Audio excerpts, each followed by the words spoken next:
Salut la compagnie, c'est Jules Melon et aujourd'hui dans un procédé critique à la sortie du cinéma dans la Melon Mobile, je vais vous parler d'un film français que j'attendais ma foi avec une certaine forme d'impatience, sorti cette semaine en salle, de Grandes Espérances, réalisé par Sylvain Desclous, une sorte de thriller dramatique politique, tout ceci un petit peu mélangé, faudra qu'on y revienne sur ce point, avec au casting dans les rôles principaux, une jeune actrice qu'on voit pas mal ces derniers temps, Rebecca Marder, et Benjamin Laverne de la Comédie Française, qu'on voit aussi beaucoup depuis quelques années.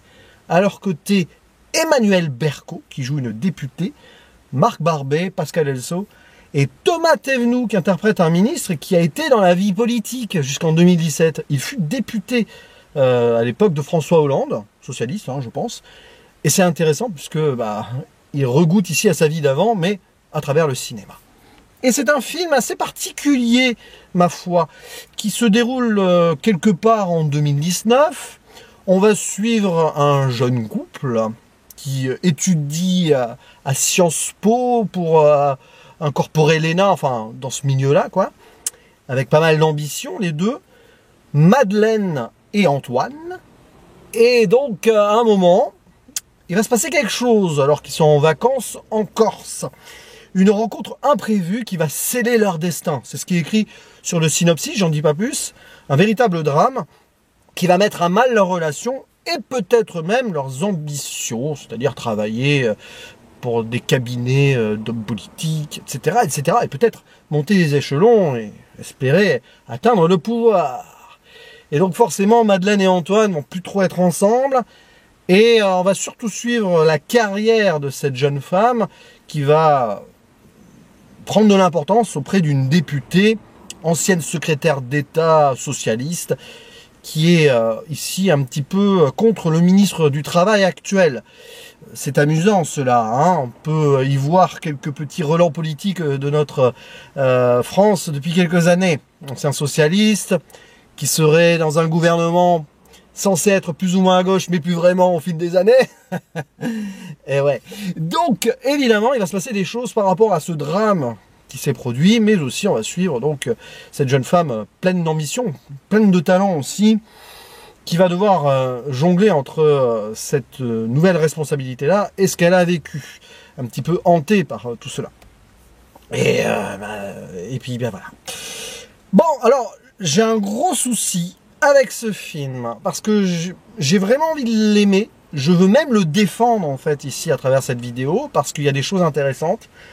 Mais, malheureusement, on est ici victime d'un syndrome, celui du 2 en 1, mais en fait, on n'arrive pas à réunir deux ambiances. Je parlais au début donc de cette vidéo de thriller dramatique et de film politique. Ça, malheureusement, à aucun moment ou presque, on arrive à relier de façon efficace les deux, tant et si bien que malheureusement ce métrage survole le côté thriller dramatique. Bon, voilà, il se passe ce qui se passe, il y a cette résolution. Mais malheureusement surtout, n'arrive pas à tirer profit d'un matériau politique qui est hyper intéressant et dense et surtout très bien traité à chaque fois que ça apparaît à l'écran. Cette question sociale, alors c'est un peu technique par moment, je vais pas faire ici de résumé, histoire d'économie sociale, tout ça. Donc c'est un film de gauche qui aurait pu être très centré donc sur le malheur ici d'une usine qui doit être reprise ou pas, enfin le ministre qui balance son pipeau en fait, etc. Avec ses discours d'ailleurs très nul. Le ministre qui est joué dans le film est volontairement montré comme nul, technocrate qui est complètement hors sol d'un gouvernement qui doit être en place depuis après Hollande. Parce qu'à un moment, on voit quand même les photos des présidents et tout, on imagine ce qu'il y a après, donc on est vraiment dans notre vrai monde. Je pense que ça attaque un petit peu ce qui se passe en ce moment.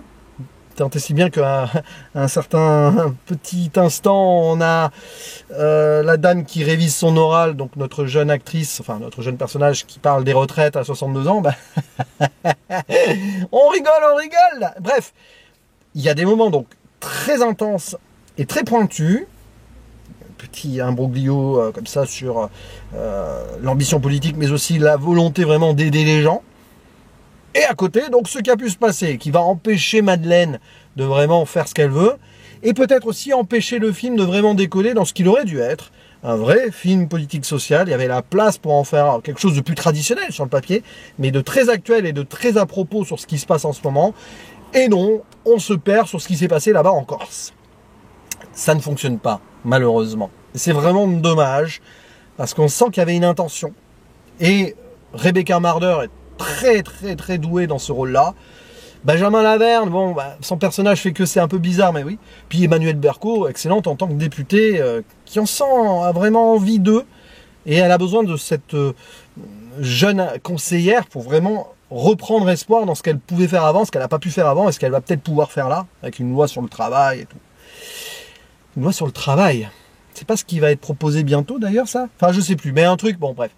Et malheureusement, non, il faut qu'on s'alourdisse sur ce propos-là, sur ce qui s'est passé donc dans ses vacances. Et le film gère mal ces à côté-là. D'ailleurs, comme il gère un petit peu de façon diffuse et confuse ces ellipses. Et les moments, voilà, il se passe un certain temps, notamment donc après ce qui a séparé Madeleine et Antoine, notre jeune couple du début. T'as pas l'impression que, mais il s'est passé des semaines, et puis il revient, et puis on recolle les morceaux ou pas, et puis c'est lourd. C'est très lourd à chaque fois qu'Antoine et Madeleine sont ensemble, après le drame qui les a un peu séparés, ou qui a scellé leur destin, je reprends le synopsis.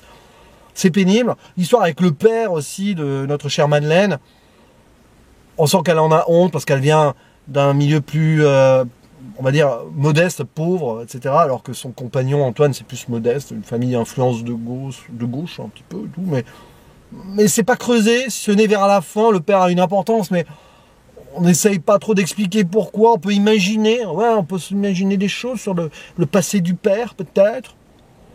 Oh là là, mais c'est assez pénible, justement, pour moi, cette façon de balancer des petits trucs comme ça, de nous sortir vraiment du nœud politique qui avait l'air intéressant, et donc de faire des petits sauts dans le temps, comme ça, de certaines séquences à d'autres.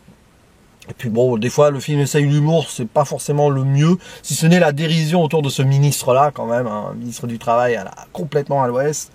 Vraiment, il va faire une référence à Tintin chez les soviets.